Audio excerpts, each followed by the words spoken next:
बिस्मिल्लाहिर्रहमानिर्रहीम। IIT 430 के lecture number 1 के साथ आपकी खिदमत में हाजिर हैं। सबसे पहले ई कॉमर्स की डेफिनेशन पढ़ लेते हैं। ई कॉमर्स क्या है जी? एक ऐसा प्लेटफॉर्म है जिसके जरिए आप इंटरनेट के थ्रू, ऑनलाइन नेटवर्क्स के through transaction, buying and selling और एक्सचेंजिंग प्रोडक्ट्स कर सकते हैं। यानी एक ऐसी सर्विस आपको नेटवर्क और इंटरनेट दे रहा है कि जिसके थ्रू आप ऑनलाइन खरीदो फरोख्त, ऑनलाइन प्रोडक्ट की तब्दीली और इंफॉर्मेशन की जो तब्दीली है वो बआसानी कर सकते हैं। अच्छा जी, अब जरा ई कॉमर्स की क्लासिफिकेशन को देख लेते हैं। A common classification of e commerce is by the nature of transaction. देखिए जी, ट्रांजैक्शन यानी ऑनलाइन खरीदो फरोख्त या ऑनलाइन लेन देन या ऑनलाइन जो हमारा काम है उसकी नेचर क्या है, क्लासिफिकेशन उसकी नेचर के हिसाब से होगी। तो सबसे पहले उसकी नेचर देख लेते हैं। तो देखिए नेचर कितने किस्म की है। एक है B2B, एक है B2C, एक है C2C, एक है C2B और एक ऑर्गेनाइजेशनल है और एक नॉन बिजनेस है। B2B का मतलब business to business. Business to business transaction e commerce के थ्रू क्या है जी? एक बिजनेस अंपायर, एक बिजनेस फर्म दूसरे बिजनेस अंपायर से कांटेक्ट करे और आपस में ट्रांजैक्शन करे। यानी बिजनेस किसी आम शॉपर से या कंज्यूमर से ताल्लुक नहीं बना रही, बल्कि एक कंपनी दूसरी कंपनी से ताल्लुक बना रही है। फॉर एग्जांपल, एक रियल एस्टेट का बड़ा प्रोजेक्ट है, जैसे सायमा का एक बड़ा प्रोजेक्ट है और वो अपने लिए मटेरियल खरीद रहा है, सीमेंट खरीद रहा है, तो उसने जावेदा सीमेंट फैक्ट्री वालों से राब्ता किया। तो इसका मतलब क्या हुआ कि एक बिजनेस ने दूसरे बिजनेस से राब्ता किया अपनी ट्रांजैक्शन करने के लिए। बिजनेस टू कंज्यूमर यानी कि ट्रांजैक्शन हो रही है विदाउट किसी शॉपर के, यानी कि दरमियान में बिजनेस के और कंज्यूमर के, यानी एक आम आदमी के। कंज्यूमर एक ऐसे पर्सन को कहते हैं कि जो अपने नॉर्मल यूज के लिए कुछ सामान खरीदे। तो बिजनेस जो अंपायर है वो डायरेक्टली राब्ता किससे कर रहा है? कंज्यूमर से कर रहा है। किस काहे के लिए जी? ट्रांजैक्शन के लिए। जैसे मिसाल के तौर पे ये अमेजॉन है, ये कंज्यूमर की एक जो है वो एग्जाम्पल है। अच्छा, इसके साथ कंज्यूमर टू कंज्यूमर का मतलब क्या हुआ? सबसे ऊपर जिस तरह बिजनेस टू बिजनेस था, एक बिजनेस दूसरे बिजनेस से, बिल्कुल इसी तरह यहाँ पे एक कंज्यूमर दूसरे कंज्यूमर से राब्ता कर रहा है। एक कंज्यूमर ट्रांजेक्शन के लिए दूसरे कंज्यूमर से डायरेक्टली जो है वो राब्ता कर रहा है और ट्रांजेक्शन हो रही है किसी भी इंटरनेट साइट के थ्रू। इसकी एग्जाम्पल दी है उन्होंने ईबे, इलेक्ट्रॉनिक बे। अच्छा, इसी के साथ कंज्यूमर टू बिजनेस में क्या हो रहा है कि कंज्यूमर जो है वो ट्रांजैक्शन कर रहा है, अपनी प्रोडक्ट को सेल कर रहा है, अपनी प्रोडक्ट को बेच रहा है। किसके जरिए? या बाय कर रहा है किसको? डायरेक्ट किसी बिजनेस फर्म को, डायरेक्ट किसी बिजनेस अंपायर को।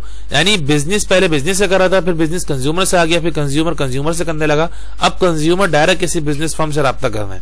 ठीक है जी। अपनी को प्रोडक्ट बनाई, जैसे कुछ दिनों पहले एक साहब ने जो एक बाइक बनाई थी, इलेक्ट्रॉनिक बाइक, जिसमें पेट्रोल का कोई राब्ता नहीं था, और उस बाइक को होंडा कंपनी को उन्होंने ऑफर किया था।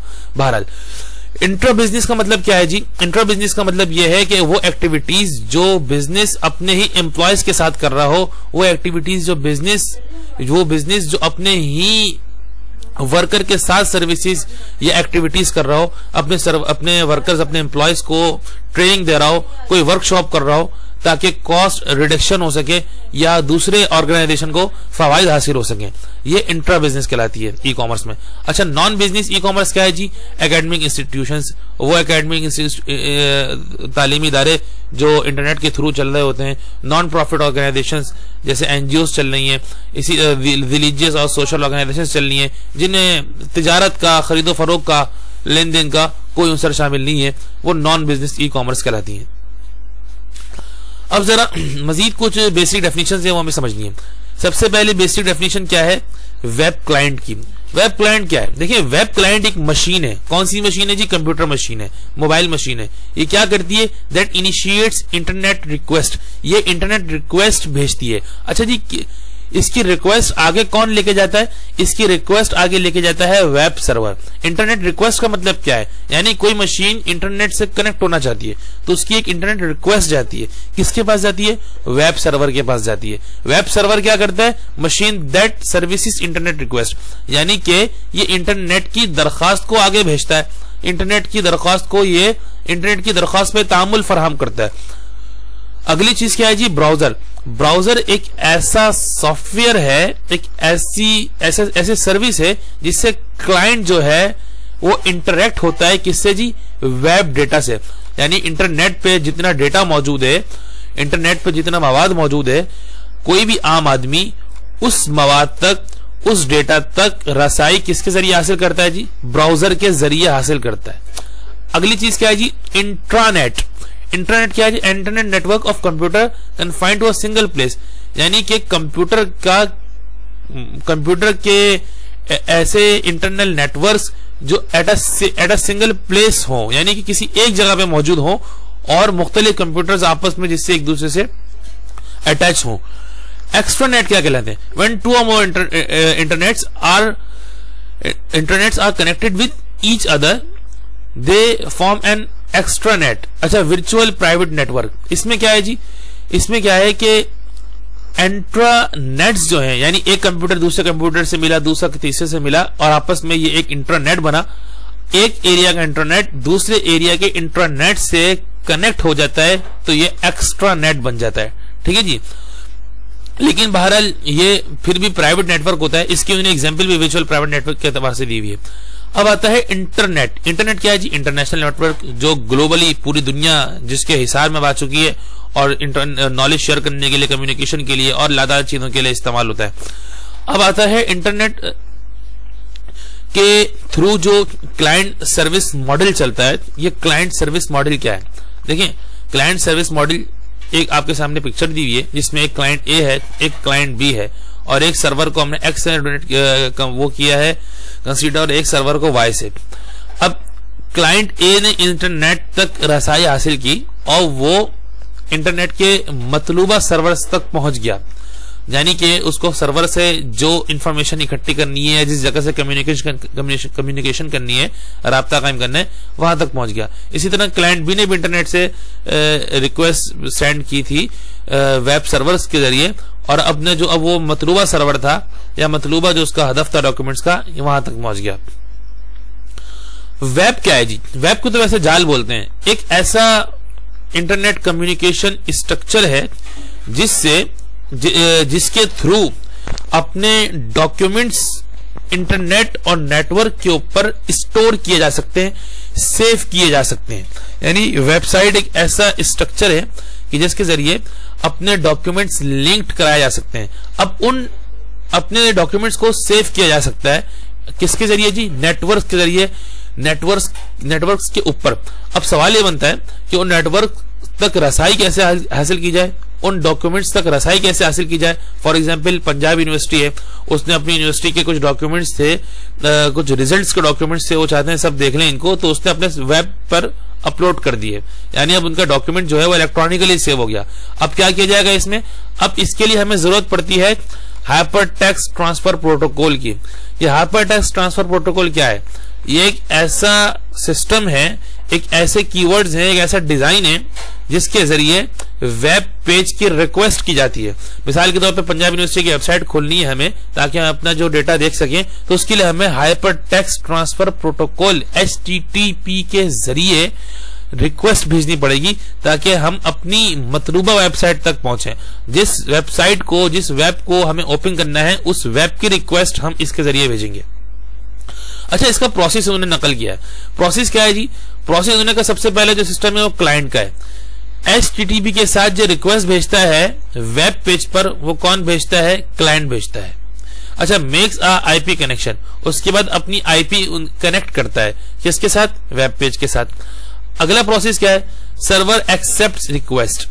अगर सर्वर पे वो डॉक्यूमेंट्स पहले से अपलोडेड हैं तो फिर सर्वर जो है वो उस रिक्वेस्ट को, उस दरखास्त को कबूल कर लेता है। फिर अगला क्या है जी, सेंड पेज एज HTTP, और HTTP को जो है वो पेजेस भेज देता है जिनकी रिक्वेस्ट की गई थी। यानी मुझे यूनिवर्सिटी ऑफ पंजाब पे जाना है और अपना रिजल्ट चेक करना है, तो रिजल्ट चेक करने के लिए जी मैंने अपना HTTP के जरिए रिक्वेस्ट भेजी, सर्वर ने मेरी रिक्वेस्ट कबूल की और जिस वेब पेज पे मुझे जाना था यूनिवर्सिटी ऑफ पंजाब के, उस वेब पेज को फराहम कर दिया किसे, HTTP के, ताकि हम उस पेज तक रसाई हासिल करके अपना डेटा देख लें। अच्छा जी, अगला क्या है जी, क्लाइंट डाउनलोड्स द पेज, जो क्लाइंट है जिसने रिक्वेस्ट की थी कोई भी चीज देखने के लिए, उसने पेज डाउनलोड कर लिया। उसके बाद क्या है, सर्वर ब्रेक्स द कनेक्शन, उसके बाद जो है सर्वर वहां से कनेक्शन को ब्रेक कर देता है, यानी अब उसको सेव नहीं रखता। अच्छा जी, हमारा अगला क्या है जी topic, side effects of HTTP transfer. ये जो HTTP ट्रांसफर है इसके साइड इफेक्ट्स क्या क्या है। इसके साइड इफेक्ट्स एक तो ये है, I record is left of all web transaction in a file that resides at the server called common log file। यहाँ पे होता ये है कि जो क्लाइंट की इंफॉर्मेशन जो है ना, क्लाइंट की इंफॉर्मेशन जो है वो सर्वर की फाइल में महफूज हो जाती है।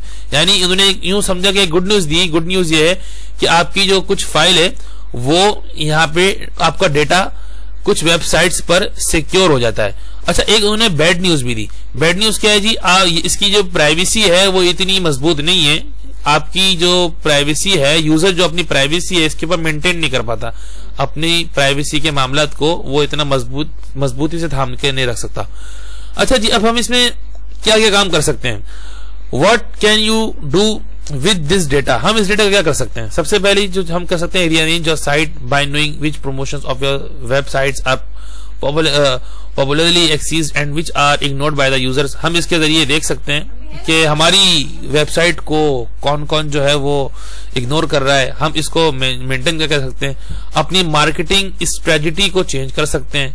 अपनी मार्केटिंग जो हमारा स्ट्रक्चर है उसको हम चेक कर सकते हैं, उसको हम चेंज कर सकते हैं। और कुछ चीजों को हम इग्नोर कर सकते हैं जो डिमांडेबल नहीं है। अपनी मेलिंग लिस्ट तैयार कर सकते हैं और मेलिंग पेयर तैयार कर सकते हैं। अच्छा जी, हमारा जो अगला टॉपिक है वो नेटवर्क्स का है, तो इंशाल्लाह उसको लेसन नंबर 2 में पढ़ेंगे हम। जब तक के लिए इजाजत दीजिए। अस्सलाम वालेकुम।